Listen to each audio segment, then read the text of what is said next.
Welcome back to my channel কালো বৃষ্টি। তো আজকে হচ্ছে 8ই আগস্ট আর এখন বাজে হচ্ছে ভোর 3:05। এখন বেরিয়ে গিয়েছি হচ্ছে ট্রেন ধরার উদ্দেশ্যে। আজকে টাইটেল আর থাম্বনেল থেকে তো বুঝেই গিয়েছেন যে কোথায় যাচ্ছি। হ্যাঁ, যাচ্ছি হচ্ছে তারকেশ্বর। সেই ভিডিওই আপনাদের সাথে শেয়ার করতে থাকবো, কিভাবে যাচ্ছি, আপনারা গেলে কিভাবে যাবেন। আমি আজকে লোকাল ট্রেনে করেই যাব তারকেশ্বর। তো কিভাবে কি যাচ্ছি না যাচ্ছি, আর আপনারা গেলে কিভাবে যাবেন, পুজো কিভাবে দিচ্ছি, কি নিয়ম আছে, সবটাই এই ভিডিওর মাধ্যমে শেয়ার করতে থাকবো। তো চলুন ভিডিওটা শুরু করা যাক। তো এখন তো দেখতেই পেলেন 3:05 বাজে। এখন এই ভোর মানে ফার্স্ট ট্রেন ধরবো। যেটা বললাম, ভোরের ট্রেনে করেই কিন্তু আজকে আমি প্রথমে যাব বারাসাত। আর আমাদের বসিরহাটে কিন্তু ট্রেনের টাইম ওই 3:20 থেকে 25। আর এই 3টের সময় মানে 3টের ট্রেন ধরার জন্য আমাকে একটু তাড়াতাড়ি বেরোতে হয়েছিল। প্রায় 3টের সময় বেরিয়েছিলাম আমি বাড়ির থেকে। তো সেই টাইমে স্বাভাবিক কোনো টোটো অটো থাকবে না, তাই কিন্তু বোন আর মা এগোতে যাচ্ছিল আমার। এখন কিন্তু পৌঁছে গিয়েছি স্টেশনে। আর স্টেশনে আস্তে আস্তে কিন্তু ভীষণ বৃষ্টি শুরু হয়ে গিয়েছিল, অর্ধেক আমি ভিজেও গিয়েছি। তারপর কিন্তু ট্রেনের টিকিট কেটে ট্রেন ধরতে 2 নম্বর প্ল্যাটফর্মে চলে এসেছি। এই যে আমাদের ট্রেন ঢুকে গিয়েছে, আর সাথে সাথে দেখো বৃষ্টিও হচ্ছে। এই ট্রেন কিন্তু শিয়ালদা পর্যন্ত যাবে, কিন্তু আজকে আমার গন্তব্য হচ্ছে বারাসাত পর্যন্ত। তো এই দেখো, এইটা হচ্ছে কিন্তু ট্রেনের ফার্স্ট কম্পার্টমেন্ট, যেটা কিন্তু একদম ফাঁকা ছিল। স্বাভাবিক ভোরের ট্রেন ফাঁকাই থাকবে। আর মোটামুটি এইরকম একটা ভিড় মতন হয়েছিল বারাসাত আসার আগে। তো দেখো, দেখতে দেখতে কিন্তু আমি বারাসাত স্টেশনেও নেমে গিয়েছি। এখান থেকে কিন্তু এবার আমি অটো ধরবো, অটো ধরে তারপর কিন্তু যাব ব্যারাকপুর। তো এখন আমরা বারাসাত স্টেশন থেকে নেমে হাঁটছি। এই যে রাস্তা মোটামুটি পুরো ফাঁকা। এখন প্রায় বাজে হচ্ছে 4:45 মতন। তো এখন আমরা যাব হচ্ছে হেলাবরতলা। ওখান থেকে বাস কিংবা অটো যে গাড়িটাই পাবো সেই গাড়িতে করে যাব হচ্ছে আমরা শেওড়াপুরীর ঘাট। শেওড়াপুরী ঘাট তো শেওড়াপুরীর ঘাট। তো এখন কিন্তু ঘড়িতে বাজে ঠিক 5:34। আর এই 5:34-এর সময় কিন্তু আমরা চলে এসেছি ব্যারাকপুর স্টেশনের সামনে, ঠিক অটো স্ট্যান্ডের এখানে। আর এই হচ্ছে দাদা বৌদির রেস্টুরেন্ট। তো আমরা কিন্তু হেলাবরতলা থেকে ভেবেছিলাম বাসে করে ব্যারাকপুর ঘাট পর্যন্ত যাব, কিন্তু ভোরবেলা হওয়ার কারণে কোনো বাস ছিল না, আর আমরা টাইম নষ্ট করতে চাইছিলাম না। তার জন্য কিন্তু ওখান থেকে একটা অটো করে চলে এসেছি প্রথমে ব্যারাকপুর স্টেশনে। আর সেই স্টেশন থেকেই কিন্তু অটো করে চলে যাচ্ছি ব্যারাকপুর ঘাটের উদ্দেশ্যে। তো এখন কিন্তু চলে এসেছি মনিরামপুর ফেরিঘাটের সামনে। আর এই টিকিট কাউন্টার কিন্তু সকাল 6টার সময় খোলা হয়। আর এই টিকিটের ভাড়া পরে হচ্ছে পার পার্সন 7 টাকা করে। এটাই কিন্তু ব্যারাকপুরের ফেরিঘাট, যেটার নাম হচ্ছে মনিরামপুর ফেরিঘাট।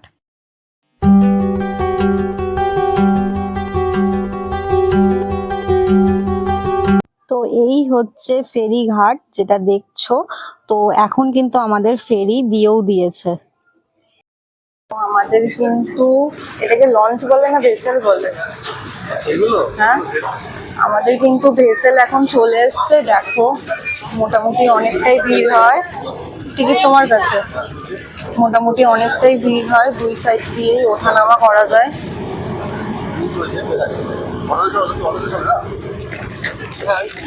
তো এখন কিন্তু আমাদের ভেসেল দিয়ে দিয়েছে। এই ভেসেলে করেই কিন্তু আমরা পৌঁছে যাব এপার থেকে ওপার, যেটা কিনা হচ্ছে শেওড়াফুলির ঘাট।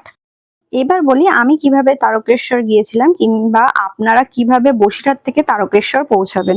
প্রথমেই আসতে হবে ট্রেনে করে বারাসাত স্টেশন। বারাসাত স্টেশন থেকে বেরিয়ে বারাসাত হেলাবরতলা মোড়ে আসতে হবে। সেখান থেকে বাস কিংবা অটো পেয়ে যাবেন, যেটা কিনা আপনাকে পৌঁছে দেবে ব্যারাকপুর ঘাটে। ব্যারাকপুর ঘাটের এসে টিকিট কেটে আপনাকে পৌঁছে যেতে হবে ফেরি মানে লঞ্চ পার করে, নদী পার করে শেওড়াফুলির ঘাটে।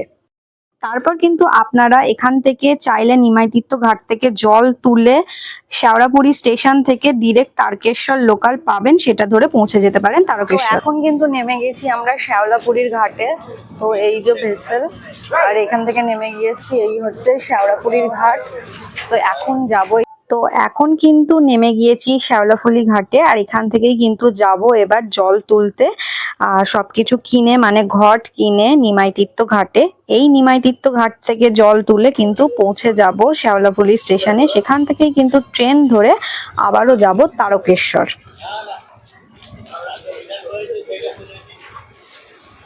এখন যে রাস্তায় আমরা হাঁটছি এর দুই ধারে হচ্ছে প্রচুর দোকান আছে, যেগুলো এখন অনেক সকালবেলা বলে বন্ধ।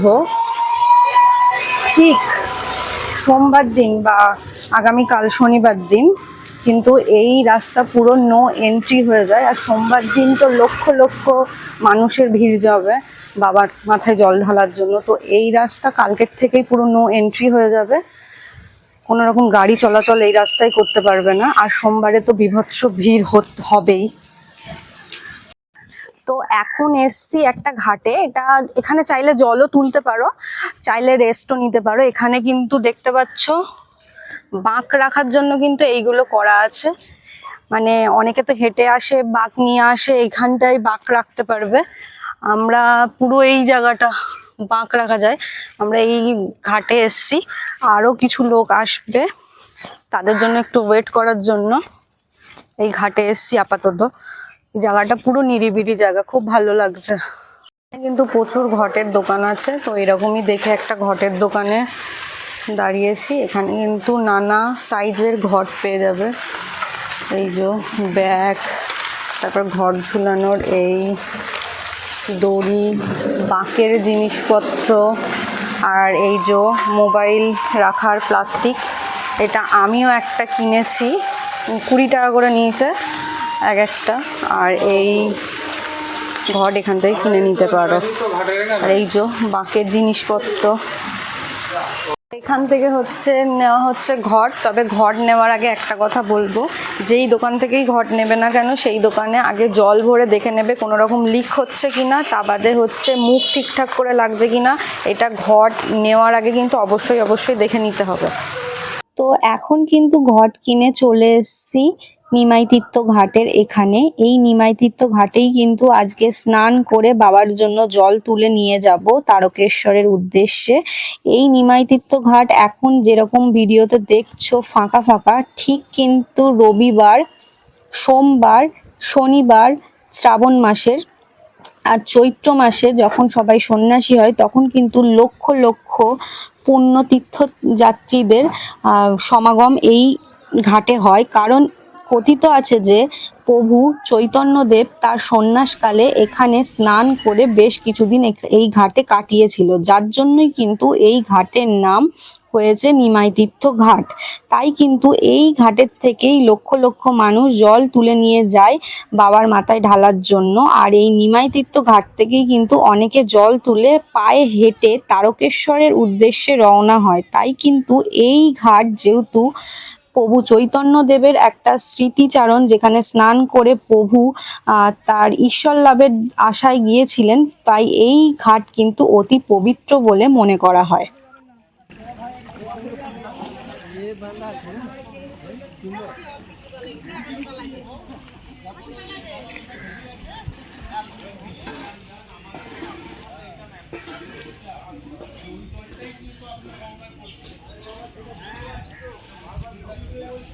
তো এখন কিন্তু জল তুলে চলে এসেছি শেওড়াফুলি স্টেশনে। এখান থেকে কিন্তু ট্রেন ধরে চলে যাব তারকেশ্বর স্টেশনে।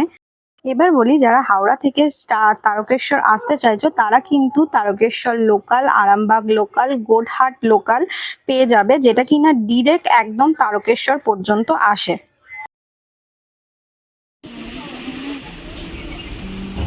তো এবার কিন্তু পৌঁছে গিয়েছি তারকেশ্বর স্টেশনে। আর এই তারকেশ্বর স্টেশনের বাইরে কিন্তু প্রচুর টোটো পেয়ে যাবে, যারা কিনা 10 থেকে 20 টাকার বিনিময়ে তোমাকে পৌঁছে দেবে পুরো মন্দিরের সামনে।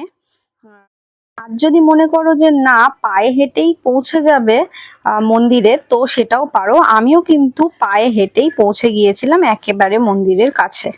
যদি প্রথমবার যাও একটু চিন্তা অসুবিধা হবে, তবে অসুবিধা হবার কিছু নেই, লোকাল লোককে কিন্তু জিজ্ঞাসা করতে করতে পৌঁছে যেতে পারো। আমি কিন্তু এই স্টেশন থেকে বেরিয়ে এই পথ বরাবর সোজা গিয়ে বাম হাতে কিন্তু একটা গেট মতন পাবে, এই যে গেট, এই গেট থেকে কিন্তু সোজা গিয়ে মানে সোজা চলে যাবে, তো পেয়ে যাবেই কিন্তু মন্দিরের গলি। সেই গলি বরাবর যেতে যেতেই কিন্তু পেয়ে যাবে মন্দির। এই যে এইরকম গলি, আর এখানে কিন্তু প্রচুর দোকানপাট পেয়ে যাবে। আর এখান থেকেই কিন্তু হোটেলও শুরু। এখানে কিন্তু প্রচুর হোটেল পেয়ে যাবে, এখান থেকে কিন্তু প্রচুর হোটেলও শুরু। তো এবার কিন্তু আমরা যাব হচ্ছে মন্দিরে। মন্দিরে কিন্তু কোনো রকম ক্যামেরা অ্যালাউ নেই, কিন্তু যতটা যা পেরেছি আমি তোমাদের জন্য ভিডিও করার চেষ্টা করেছি। চলো অল্প বিস্তর একটু তারকেশ্বর মন্দির কিভাবে নির্মাণ করা হয়েছে তার ইতিহাসটা জেনে নিই। পশ্চিমবঙ্গের হুগলি জেলায় অবস্থিত এই তারকেশ্বর মন্দিরটি 1729 সালে রাজা ভারমল্ল নির্মাণ করেছিলেন। রাজা ভারমল্লের একটি কপিলা নামের গরু ছিল, সেই গরুটিকেই চড়াতে দিত মুকুন্দ ভোগ নামে এক গোচরণের কাছে। এখন যে স্থানে এই মন্দিরটি রয়েছে, এক সময় কিন্তু এই স্থানে ঘন জঙ্গল হতো। এই জঙ্গলেই কিন্তু মুকুন্দ ভোগ কপিলা নামে গরুটিকে চড়াতে আসতো। মুকুন্দভোগ একদিন লক্ষ্য করেন কপিলা ঘন জঙ্গলে গিয়ে তার গোদুদ্ধ একটি কালো চকচকে পাথরের উপর নিঃসৃত করছে, আর কালো পাথরটির মাঝখানে একটি ফাটলও আছে। এই বিষয়টি তিনি রাজা ভারমল্লকে জানান। তারপর রাজা ভারমল্ল নিজের চোখে তা দেখে আসেন এবং ব্যাপারটি সত্যি হয়। বাবা তারকনাথ রাজা ভারমল্লের স্বপ্নে এসে তাকে এই স্থানে মন্দির করার আদেশ দেন। সেই থেকেই এই মন্দির নির্মাণ হয়, যা এখন তারকেশ্বর নামে প্রসিদ্ধ।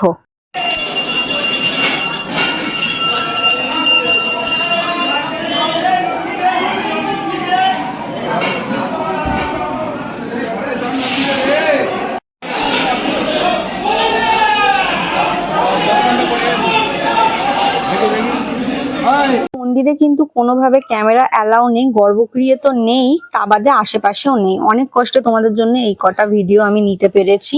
এই চক্করে কিন্তু দুধ পুকুরের ভিডিও নিতে ভুলে গিয়েছি। দুধ পুকুরে কিন্তু মান্যতা আছে যে যে কেউ দুধ পুকুরে এসে স্নান করলে তার যদি কোনো রোগ ব্যাধি থাকে সেটা কিন্তু সেরে যায়।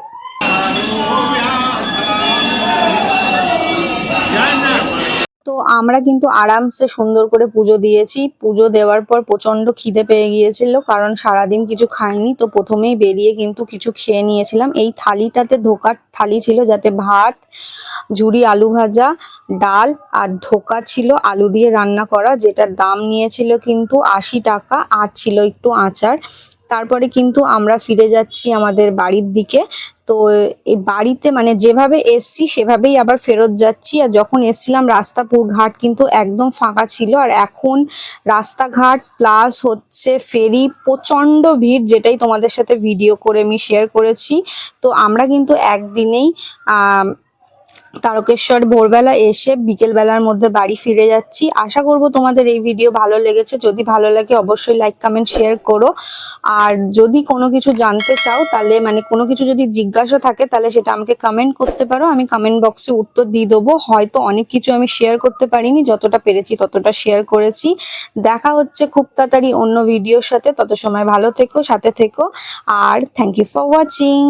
আর ভিডিওটা কেমন লাগলো সেটা অবশ্যই আমাকে কমেন্ট করে জানিও। আর যারা যারা আমার ভিডিও নতুন দেখছো তারা কিন্তু অবশ্যই অবশ্যই আমার চ্যানেলটিকে সাবস্ক্রাইব করে যেও। টাটা।